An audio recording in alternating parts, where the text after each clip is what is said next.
Advocacy Institute. Today we are focusing on access to care in the home.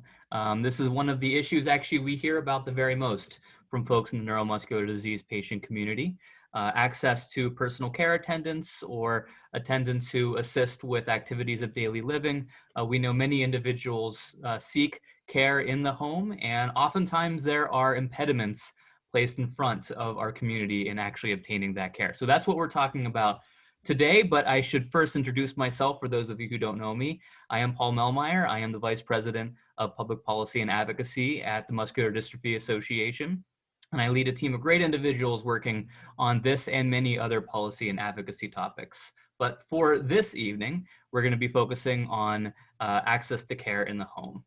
So why don't we press record if we haven't done that already? And let's talk about what we have in front of us for today, to move on to the next slide. So we today are going to be talking about the current home-based care barriers. That's what we're going to be starting with. As we know, and we've heard from many of you, that there are a variety of barriers for actually accessing care in the home. It may have to do with eligibility criteria, individuals not being found to be eligible within their state-based program under their Medicaid program, or perhaps other eligibility limitations. We also hear of, even for those who are eligible to receive home-based care, that there may be wait lists, long wait lists to actually finally obtain that home-based care.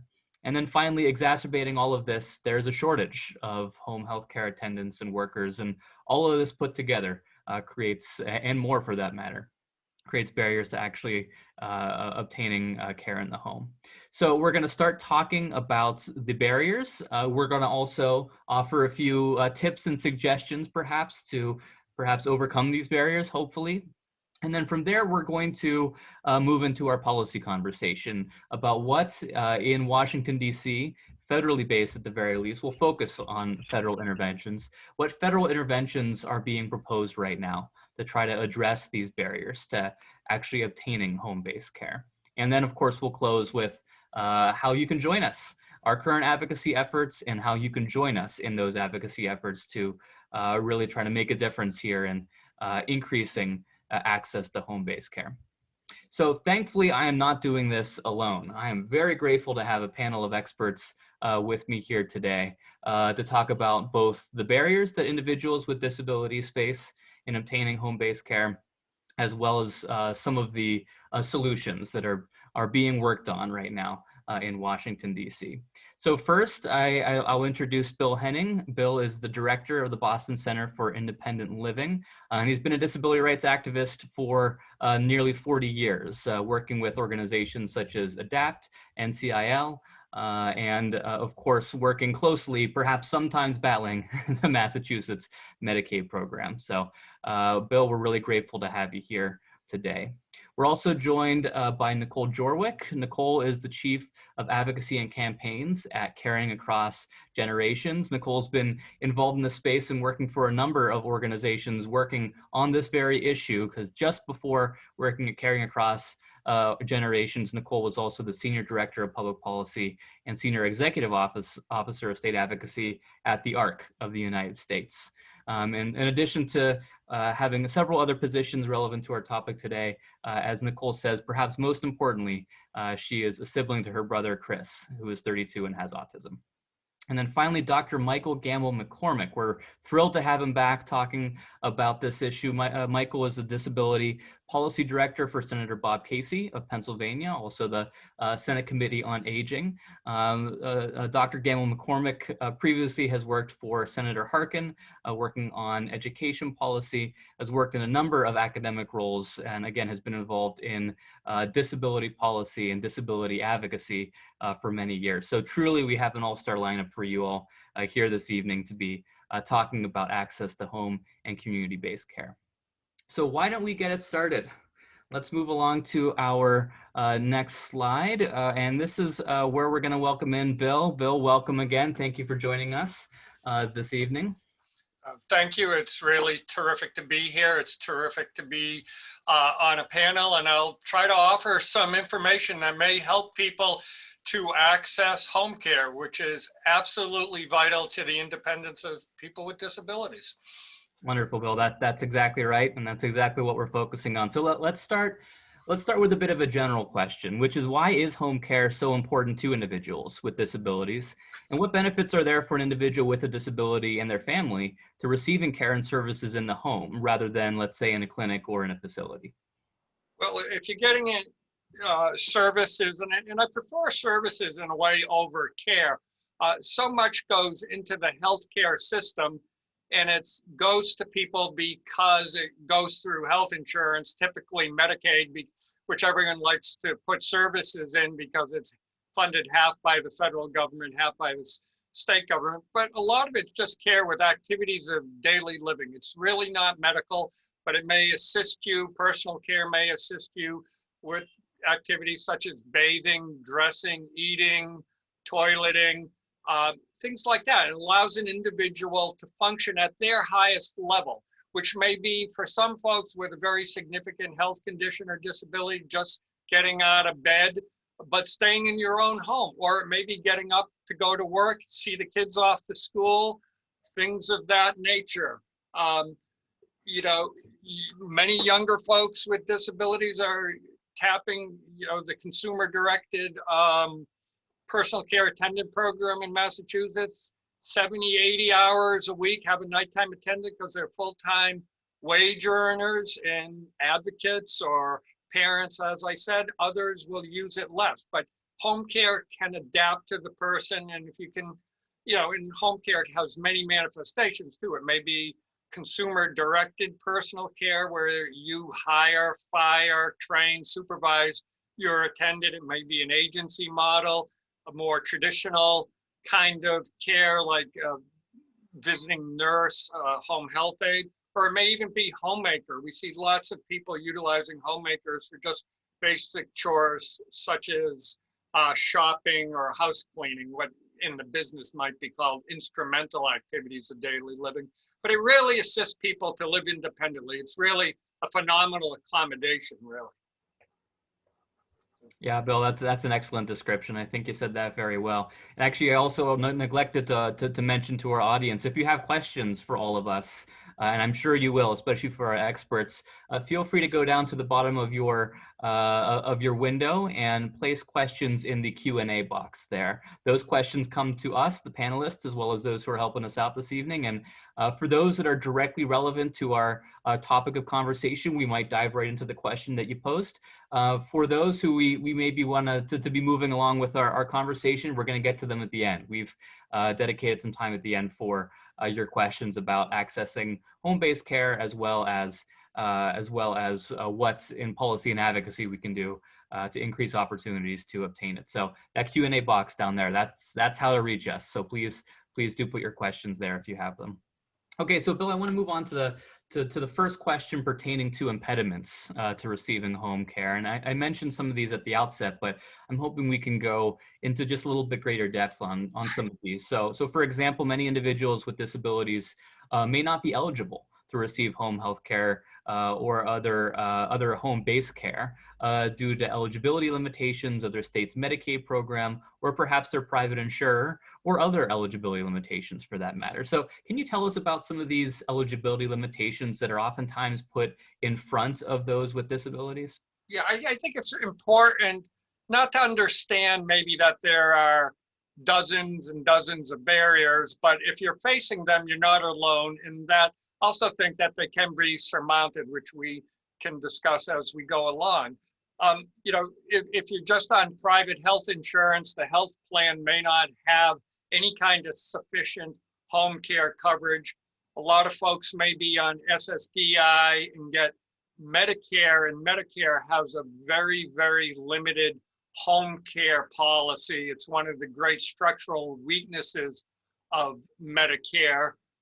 You hear people speak a lot about Medicare for all. Certainly in the disability community, we would want Medicaid for all, which offers many more services. But many folks, may have a progressive disability or through injury or whatever, need home care after having a work life, and the only coverage may be Medicare or one of the Medicare Advantage plans, and that may be a limiting factor.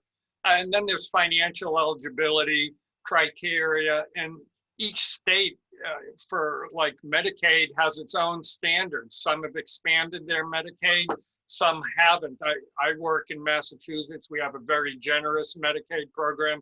And I forgot to mention, we run a consumer-directed personal care attendant program. So we help consumers, people with disabilities, learn how to manage their program, but they do the direction of the attendants and hire them as well. So the barriers are there, but what I would say, and I can go on a little bit further on it, sometimes you want to enlist support. It doesn't necessarily mean, you know, getting a private attorney, but get somebody, an advocate, to help you look at plans. The medical universe is highly technical and complex, and you may have lots of rights and access to services you may not know, and calling the doctor's office or the insurance office, you may not get the right answer. Be persistent. Yeah, Bill, absolutely. I think certainly underscoring the variety of different programs that may qualify one for home-based care, whether it be through their private insurer, through the Medicaid program, as you mentioned, in very limited circumstances, Medicare, but these are oftentimes either state-based, such as within Medicaid, can be even, you know, local in some senses, in the sense of private insurance. So it really does depend on the plan oftentimes, which can make it difficult to provide specific suggestions, provide specific context here or there for. Yeah, and much of it is just income based too, Sure. income based. Sure. And you know, you can go in a nursing facility and end up being eligible for Medicaid, but you may not be able to get in the community in your own state. It's kind of tragic, really, which is why I think we'll hear some great policy initiatives that will further rebalance things a bit. 100%. Yeah, absolutely, Bill. So let's talk about, let's say we overcome the eligibility limitations, and we find an individual is indeed eligible for home-based care. But then even for those who may be eligible, there can be long wait lists to actually obtain that home health care. So tell us about these wait lists and why they exist, and how they can be really challenging and unfortunately impactful for individuals with disabilities. I think waiting is almost goes along with long-term home care programs. You might, let's say you're discharged from a medical facility, a hospital, or a rehab facility, say, you might be able to get visiting nurse, have a nurse care come in. You know, if you're on Medicare, you can get somebody, I think, for about 90 days. But long-term, we're back at this kind of federal situation where we have 50 states, typically 50 Medicaid programs, which are the most rich with programs, but they all run a little bit differently. Some have, and you know, we could spend about 15 hours going into the concept of a Medicaid waiver, and I'm not sure we'd still understand what they're really about, but it's an alteration of the general Medicaid program to expand services. And states have waivers, and they're often very limiting in the number of people who can enroll. So you end up with a wait list, for instance, or they may target certain populations or certain age groups. There's elder waivers, waivers for people with IDD, intellectual and developmental disabilities, things like that. I think the other barrier, you may even be eligible, and this is something to be really aware of. Right now, nationally, there's a tremendous shortage of home care workers, whether it's personal care attendants, homemaking services, home health aides. And you know, I would look at two reasons for it beyond the pandemic. Obviously, the pandemic tamps down a lot of employment. People are afraid to go into homes. People may be afraid to have people go into the homes. You know, we're talking people with significant disabilities who still aren't out of, you know, the risk of COVID, even as much of the United States seems to be taking off masks and, you know, reducing its inoculation is getting vaccines. And, part of the problem is home care workers, attendants are not paid well. The work is often unbenefited. So you don't have as many people gravitating to that profession. And another issue really is we've restricted immigration in this country, and immigration is tied into home care, whether people realize it or not. I'm not trying to make a pitch one way or another on immigration in this forum, but if you go, especially in major urban areas, Los Angeles, New York, Boston, where I live, I'm sure it's similar in Washington, many home health workers are recent immigrants to the United States.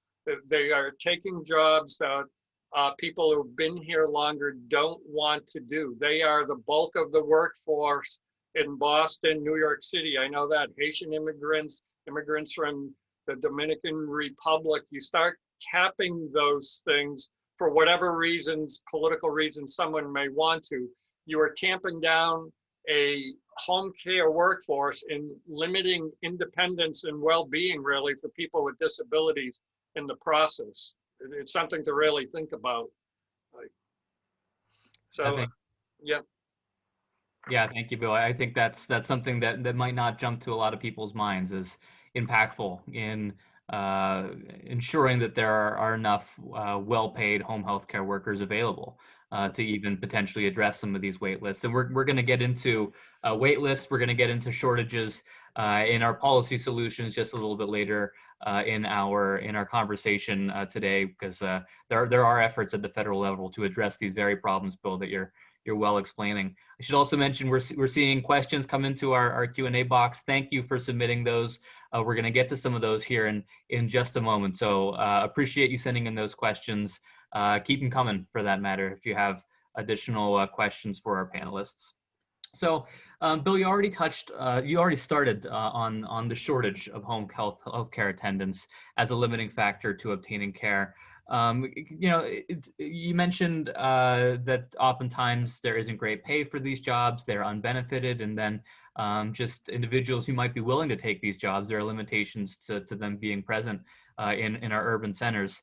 Are there any other things that we should know about why there is a shortage of home health care attendants, aside from these factors that you've already listed? Well, it's the pandemic, the wages, restrictions on immigration.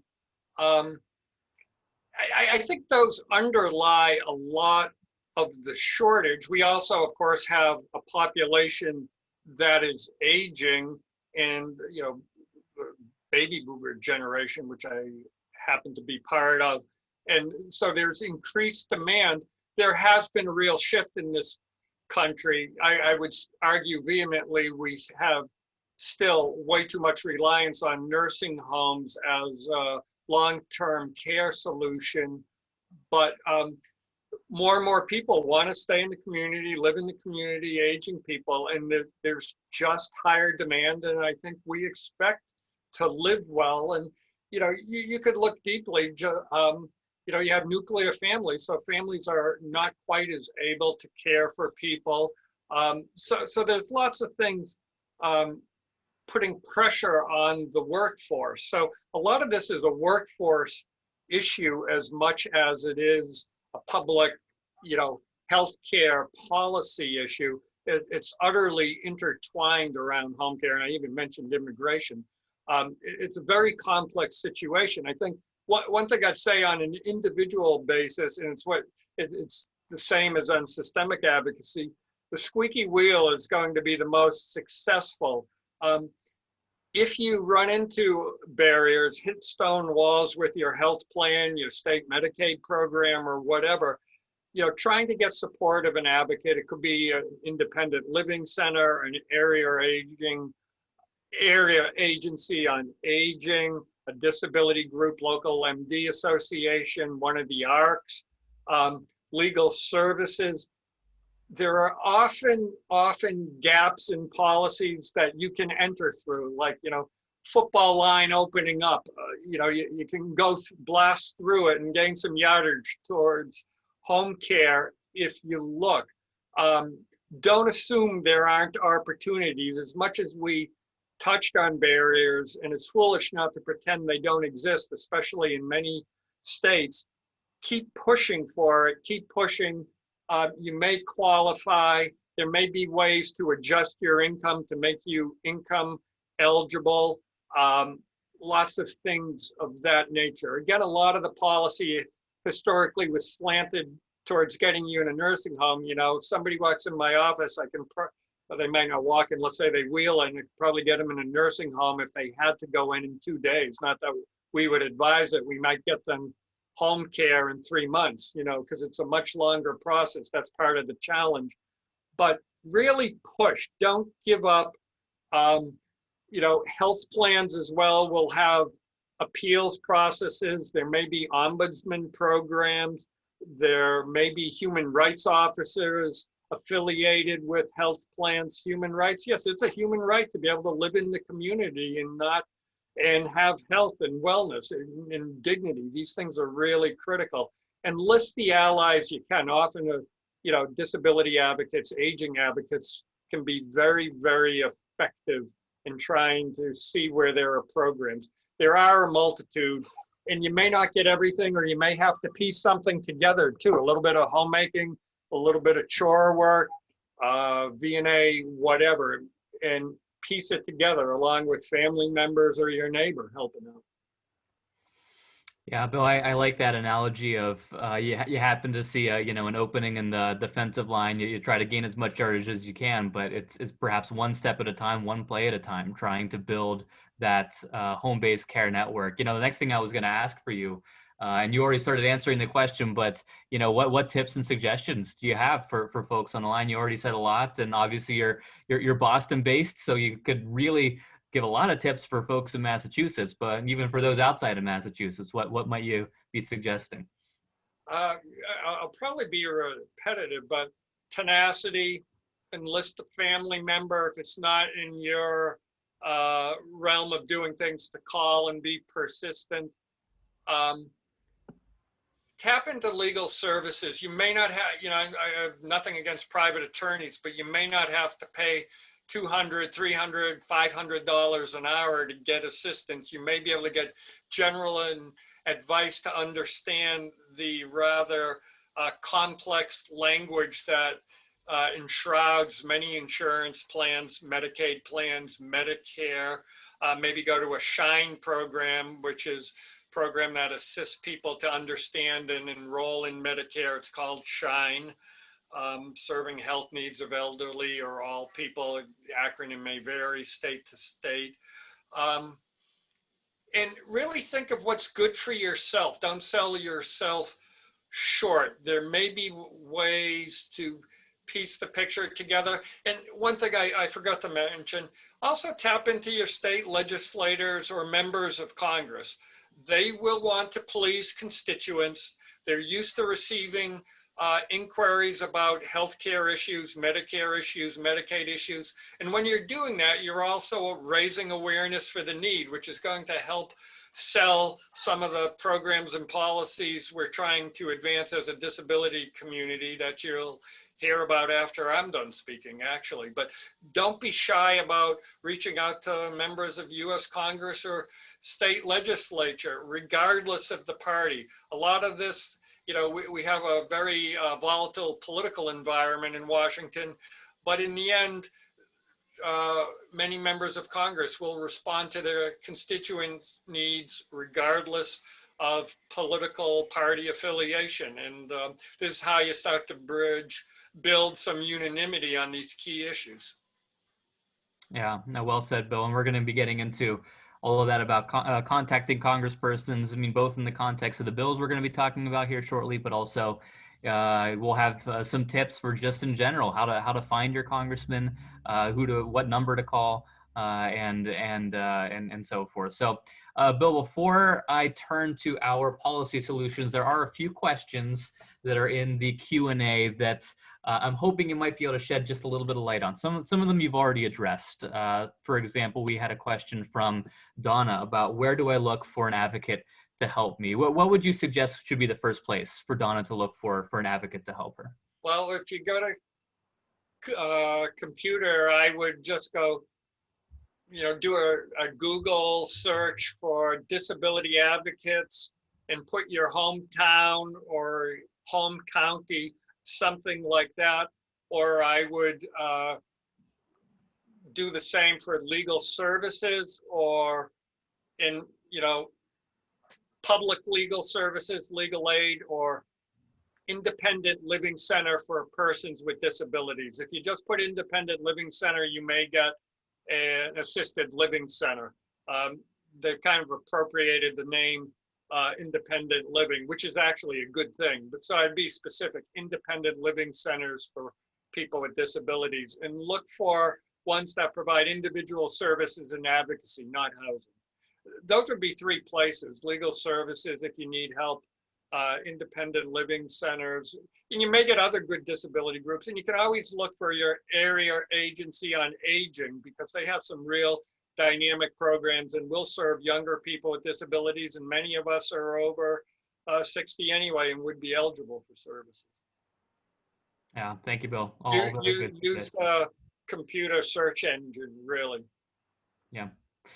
We had a couple folks write in about care they may be eligible for, but other care that they're not, and actually in opposite ways, I think, which is very indicative of the differences that individuals can experience when living in different states. For example, Acacia, and I'm sorry if I mispronounced your name, but Acacia wrote in saying that they don't that Tennessee won't pay a caregiver if they live in the same home. Whereas I believe we have another commenter writing in from Georgia saying that they only qualify for care from a family member, for that matter. Yeah, Martin wrote in, my parents are his caregivers. If he travels outside of Georgia, they are not paid. So almost sounds as if there's kind of an opposite situation between the experience in Tennessee, where the caregiver in the home can't be paid, and then Martin's experience in Georgia of only the caregiver in the home perhaps is being paid, especially if they're in Georgia. So just perhaps an interesting dichotomy you could comment on of different ways different programs approach paying caregivers. Yeah, I think I said it. Assuming it's paid by the state Medicaid program, which may have a unique name in any state, like in California, it's Medi-Cal, and Massachusetts, it's Mass Health. There may be a name, but it's really the state, another name, but it's the state Medicaid program. There are just different rules, and we experienced that in Massachusetts. The state will pay family members to be a personal care attendant. Any family member can be paid except the spouse. So there's some energy to alter that. And some of that is challenged by federal Medicaid limitations as well. So there's this complex mix of federal statute, state Medicaid plans, state regulations, and it is exasperating, I should say, because if you move around, it's going to be different than any state. I've mentioned Massachusetts is generous. I know some number of people have moved here to get better attendance services because they want to live an independent life. They appreciate what we spoke about at the opening, the value of home care services, generally speaking. But there are gaps here as well, which is why I think you really can't decouple long-term systemic advocacy from advocating for individual people, because otherwise we're going to be stuck with all of these,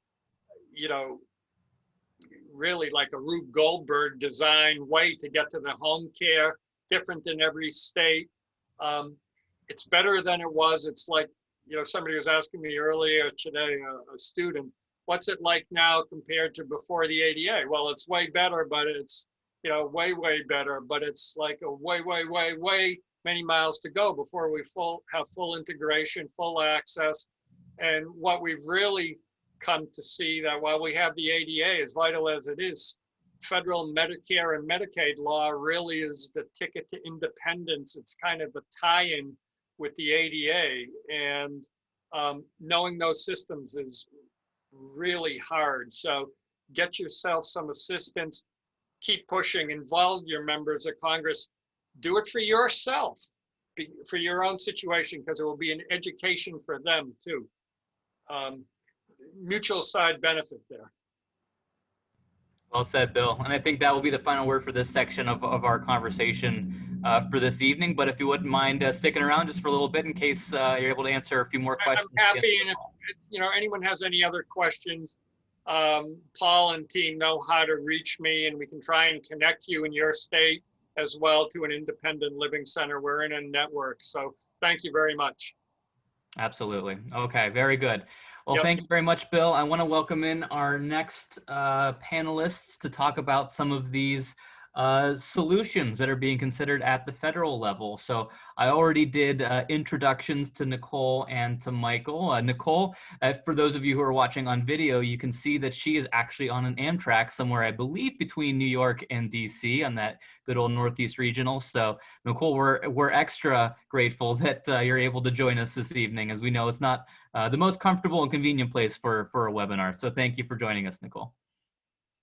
All right, she's none. Thank you. And then Michael, thank you also for joining from the Senate, of course. And we want to transition from talking about some of the barriers and then some of the specific suggestions that Bill had. And I know that there are a lot of other questions in the Q&A box. We're going to try to get to those near the end of the call to answer your questions as well. But first, I want to turn to some of the efforts in DC, as we've already talked about some of the challenges. Let's talk about some of the ways in which we're thinking about addressing them in Washington, D.C. So first, let me ask what efforts are ongoing at the federal level to address eligibility limitations. That's where we started as one of the first barriers to accessing home care, eligibility limitations. So what's being done at the federal level to address eligibility limitations in particular for those who are seeking home health care?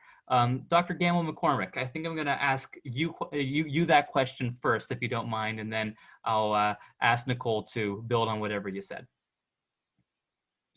Great, Paul, thanks. And I apologize that I can't be on video. I'm in my office, and I think that there's a firewall, unfortunately, with our technology. So thanks for tolerating just my voice at this point.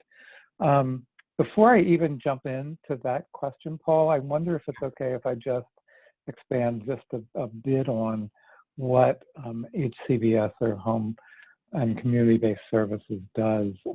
I think that Bill did a really wonderful job describing it. In addition, many of the hours that go into home and community-based services help people with things like getting to work or getting to school, getting the support they need in those settings, making sure that people can actually get out into their neighborhoods and their communities and be active participants. And Bill said it really well at the very beginning. He said that these services are not just home services, they help people live to the fullest extent possible. And my boss really likes to remind people that this isn't only helping people stay in their homes, where, as Bill alluded to, over 90% of people prefer to be. It's creeping up around 95%, but also to be really active members throughout their communities and on all the places that people live their lives. So it's really important that these services are in place and that they're available to people. And so circling back to your question, one of the biggest things that we need to do is address exactly what you asked, Bill, about, and that specifically is the fact that these services are not an entitlement service. They are actually limited. Bill described the waiver process that states have in place and the fact that there are often in states targeted groups of people who can receive these services. Somebody with, as Bill said, an intellectual and developmental disability, sometimes autism, sometimes traumatic brain injuries, sometimes an older population, sometimes a younger population. And really, these waiver services, these home and community-based waiver services, have been around for about 41 years now. 1981 was the first time they were provided. They're not written into the existing Medicaid law. And what we really need to do is change that. We need to make these services an entitlement. If 95% of people want to live in their home and need the support to do so, we need to change that so that that actually is part of the service. In 1965, when this began, when the Medicaid statute was passed in Congress, the thinking was probably a little bit different in terms of people thinking about long-term care in nursing home settings or other institutional type of settings. Nowadays, 50 plus years later, we really think about this as how do we support people in their own homes and their own communities.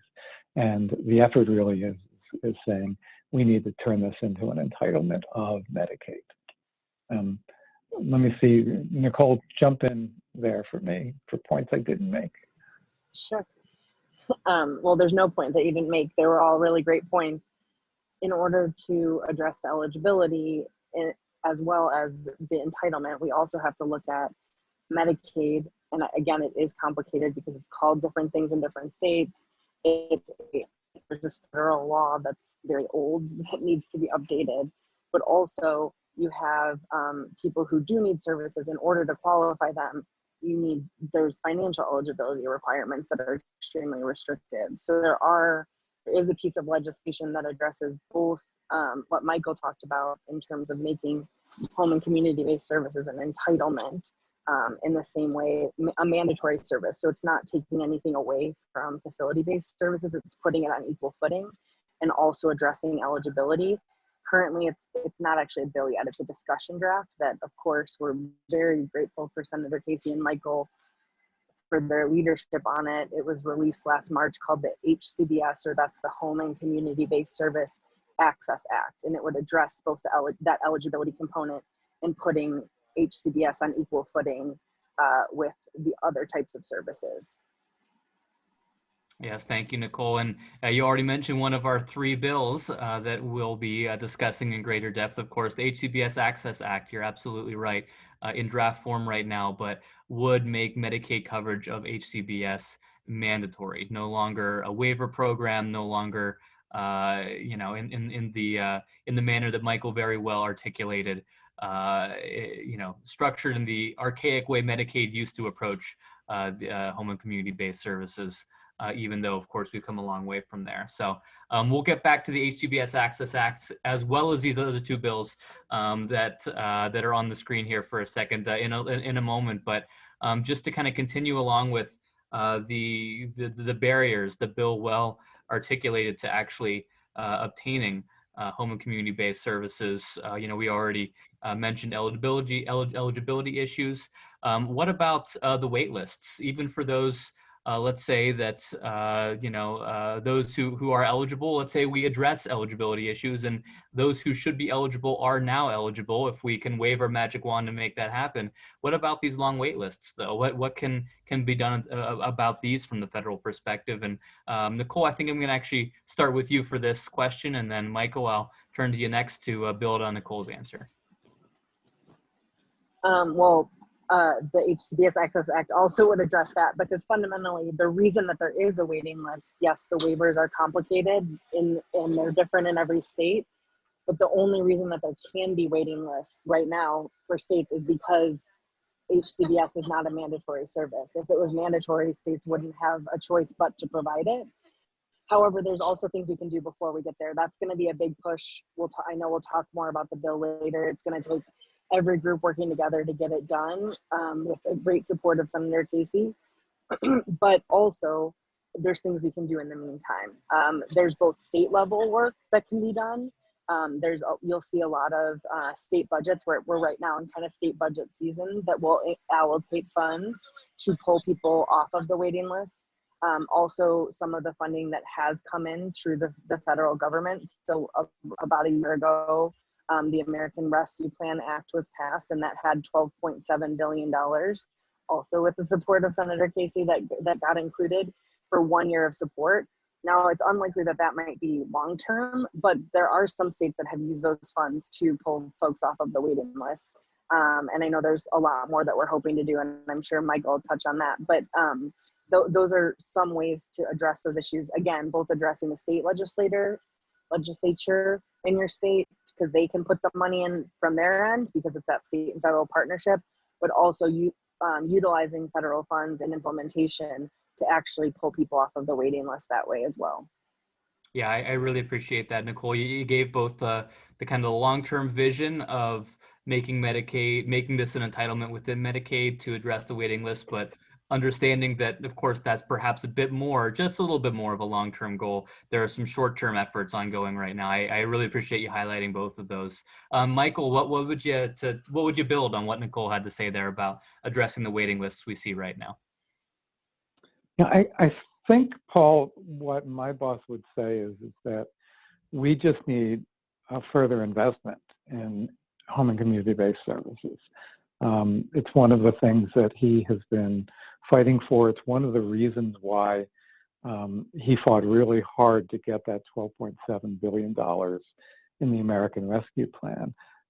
We can talk about, coordinating services between Medicaid and Medicare for those who are older and who have both of those programs that will save some money. But unless we actually invest in this long-term care and supports that are needed, we're not going to address this problem. And we have tens of thousands of people each day turning 65. We are seeing the need for this increase substantially, not just in older people, but for people with disabilities. And we need to invest in their support. My boss is fond of saying, we're the United States. We claim to be the best at what we do. And we can't make that claim unless we actually invest the dollars into long-term services and supports. So his orientation is that we need that funding. And whether it is short-term to address the waiting list, or it's long-term to really address the ongoing systemic problem, we need to do it now. And let me say one more thing about waiting lists in general. The latest estimate we have of the waiting list is actually pretty old. It's almost 4 years old. It comes out of the Kaiser Family Foundation. It says that we're somewhere around 820,000 people on the waiting list. My bet is that is an underestimate, but unfortunately we don't know because state programs, just like you alluded to earlier, Paul, do not count their waiting list in the same way across the country. So we really struggle to get a sense of what this problem is. But boy, if the anecdotes that Nicole hears, and I'm sure Bill hears, and many of you hear, are just the tip of the iceberg, we know that this problem is huge. So Michael, to build on what you were saying about we need greater investment, at least in my observation, one of the greatest attempts at a greater investment was and continues to be part of the efforts behind the economic recovery reconciliation effort. Mm-hmm. It's gone by other names at different times. And if we can just move to the next slide briefly, because there's a few points on this, it's been a different level of investment being discussed at different times, somewhere between 100 to 150, maybe even up 300, $400 billion over 10 years to really tackle some of these challenges with home and community-based services. What can you tell us about that effort? Because of course, Senator Casey has been, if not a leader, the leader on this in the Senate side, on this particular effort as part of the reconciliation effort on Capitol Hill. Yeah, I really appreciate that question, Paul, and I can give you this information from him directly as of at 10:30 yesterday morning, because we had a long discussion about this. And then we talked to a group from Pennsylvania about it as well. And what he said is that the administration's effort that was done last year and through December, is dead. And he just says, look, this is not how we go about doing this anymore. But a reconciliation effort is not dead.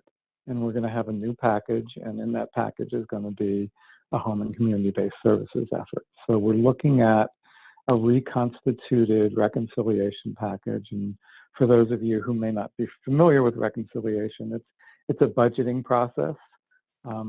He is continuing to move forward $150 billion in that package, and talking to Senate leadership and the White House leadership, along with his good ally in the House, Congresswoman Debbie Dingell from Michigan.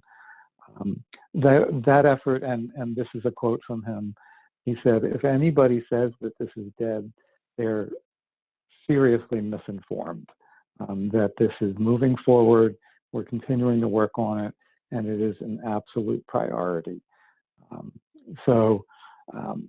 Whatever you want to label it, this is a process that is continuing, and that folks like you all are clamoring for this, and that it is an effort that is going to continue until we actually get it passed.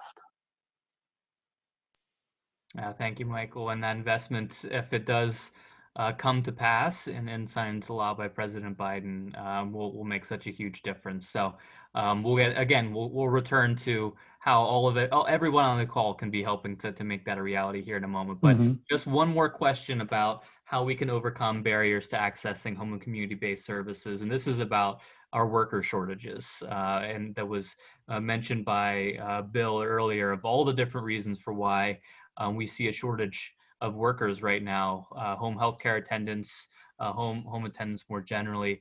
What efforts may there be ongoing right now to address this shortage? And Nicole, I think I'm going to actually ask you this question first, if you don't mind. Then Michael, I'll return to you. But we have a list of bills here on the screen, one of which kind of winks at this, perhaps. But what would you say federally there is to be done about what we're seeing of a shortage of home healthcare attendants? Sure. Yeah, and the shortage is definitely across the workforce. So it's important to know, obviously, the types of workers that support different folks. And home and community-based services is inclusive of home health care, but it's obviously much broader. And just in the same way, we really talk about direct care workers, and that is of course inclusive of home health worker aides and workers. So just want to say that in case I say direct care workers, that folks know that that's kind of the inclusive term that we use. And that's a major thing that also requires an investment. The reality is that because wages of direct care workers are tied into the rate that states pay for Medicaid, and that's also obviously funded by both state and federal dollars, that until we get more money into the system that's passed through to the worker, we're not going to address that issue. So we have seen through the American Rescue Plan Act, or ARPA, that I talked about earlier, that we did see states do some really cool things with bonus payments for workers, funding for recruitment and retention, because the staffing crisis, I mean, it was a crisis before the pandemic, it's now a catastrophe. I do a lot of work with and families all over the country, and it's a #1 issue for those who are currently receiving services. And we cannot, as I completely agree with Michael, that that's an undercount of the waiting list, but we couldn't put over 1 million more people, or whatever that number might be, into the current infrastructure. It requires human infrastructure. It requires those direct care workers.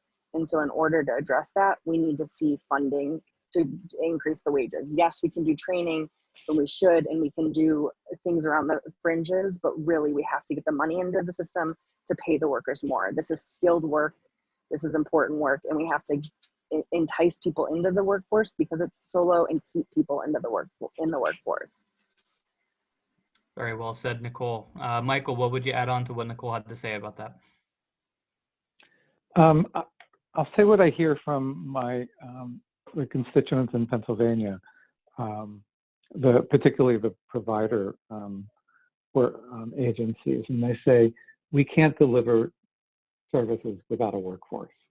And for the last 18 months, and Nicole's probably heard this too, is that sometimes I hear people say, well, can we just invest in the services and not the raise workers' pay? And I said, and I continually say, there are no services without the workforce. So again, I may sound like a broken record, but this is about actual funding of these individuals. If you tracked the unemployment rate last Friday, it's at 3.6% nationally. Economists consider that to be full employment, which means it's very hard to find workers. At the beginning of the pandemic, this workforce on average was paid $12 an hour. It's up a little bit from that because of what Nicole was saying about some bonus payments and some of the American Rescue Plan funds, but it's not above more than $13 an hour. When I can walk down the street to the Amazon warehouse or to Walmart's or to McDonald's and get $15 an hour or $17 an hour or $19 an hour,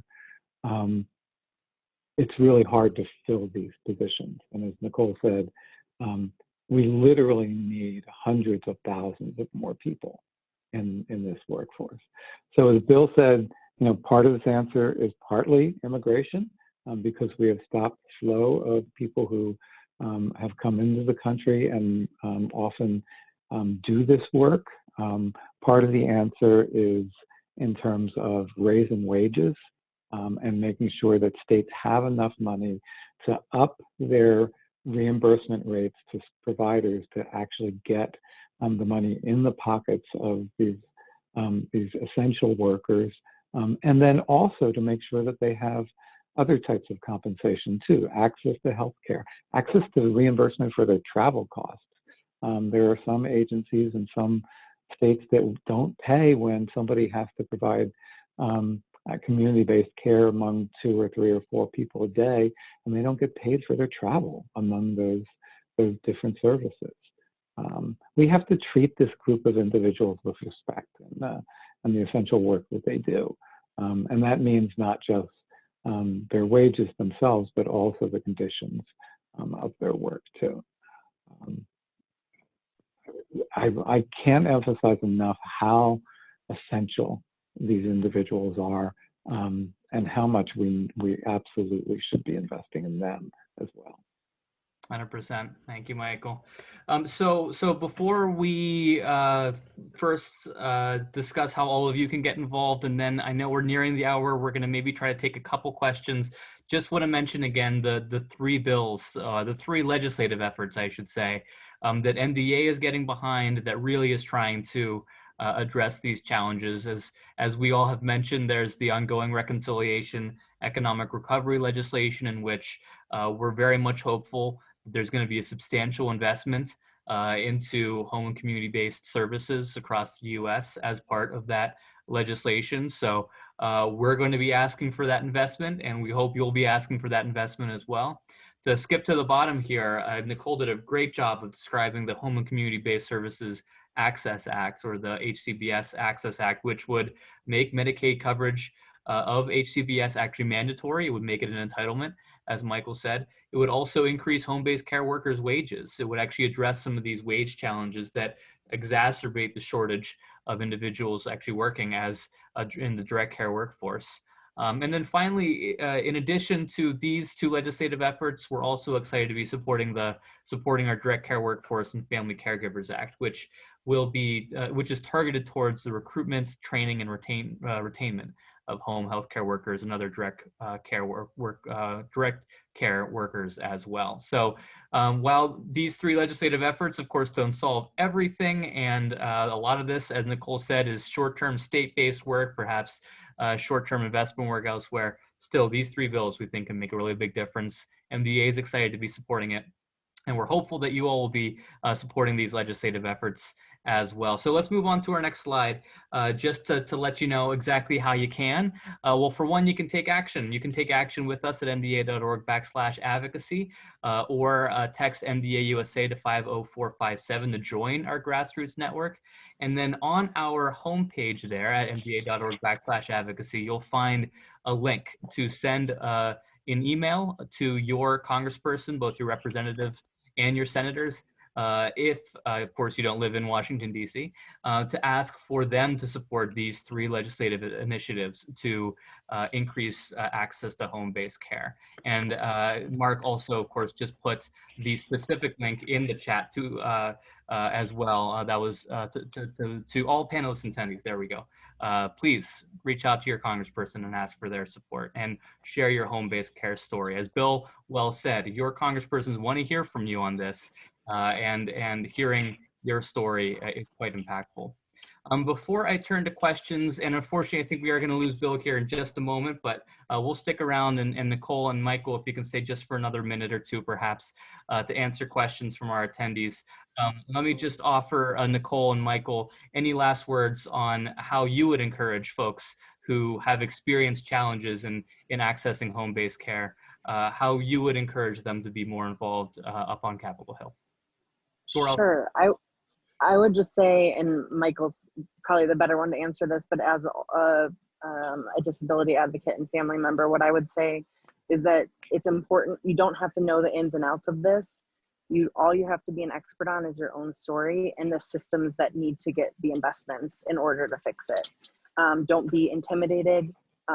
And Michael, I'm sure will have better words for that, but that's always kind of my parting words for folks as they're talking to legislators. Don't be intimidated.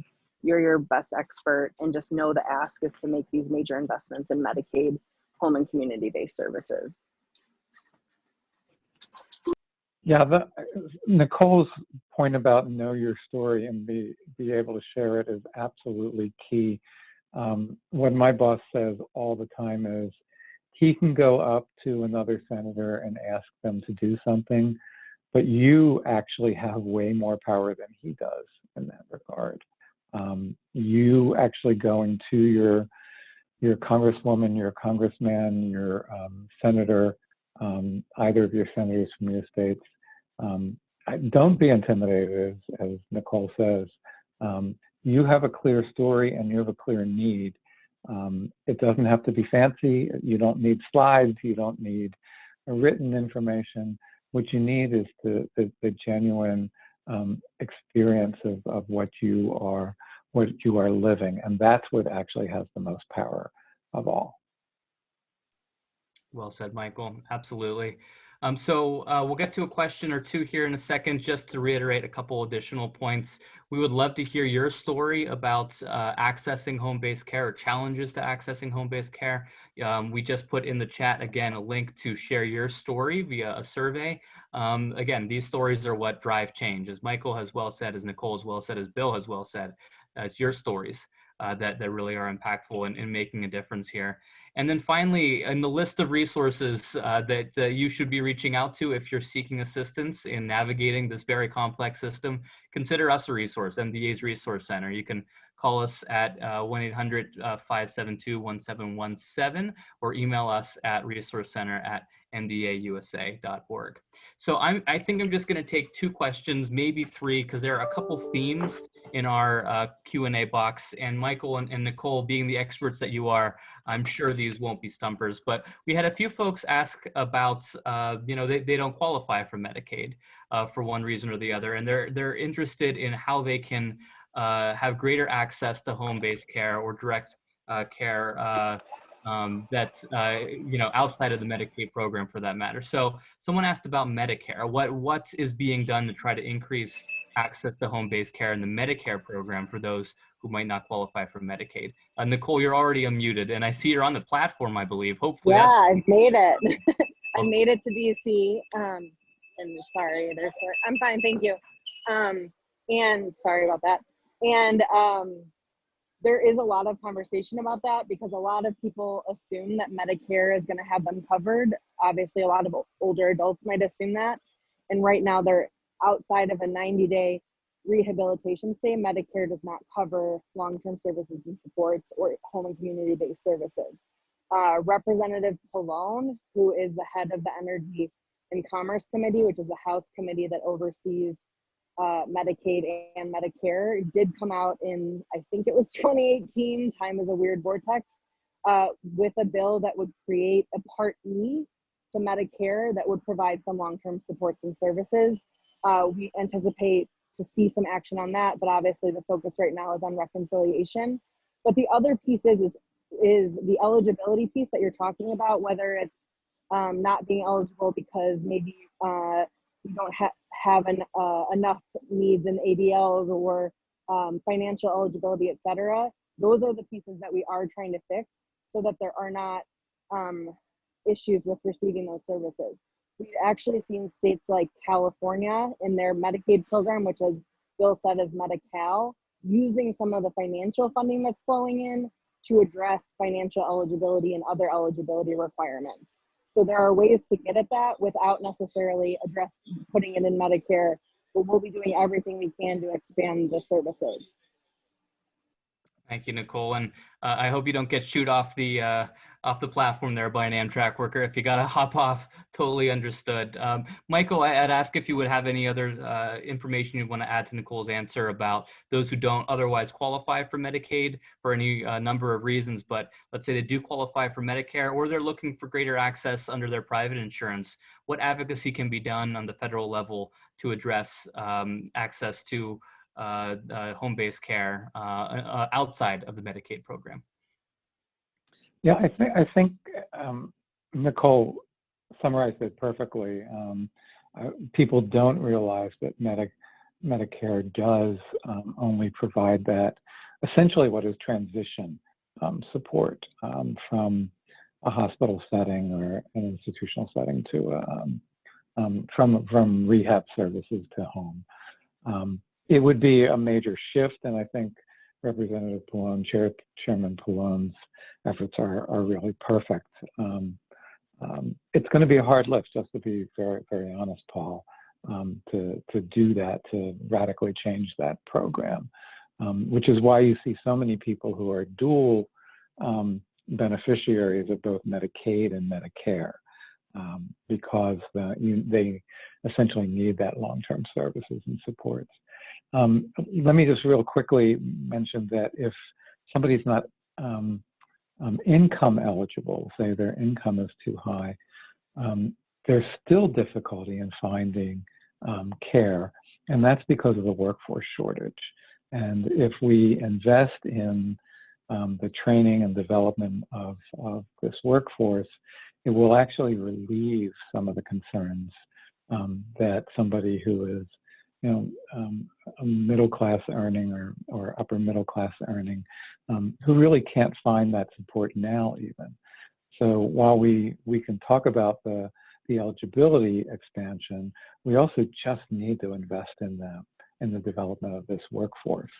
So if you're advocating, it's important to advocate for the investment in creating and sustaining this workforce too, for everybody of all income levels.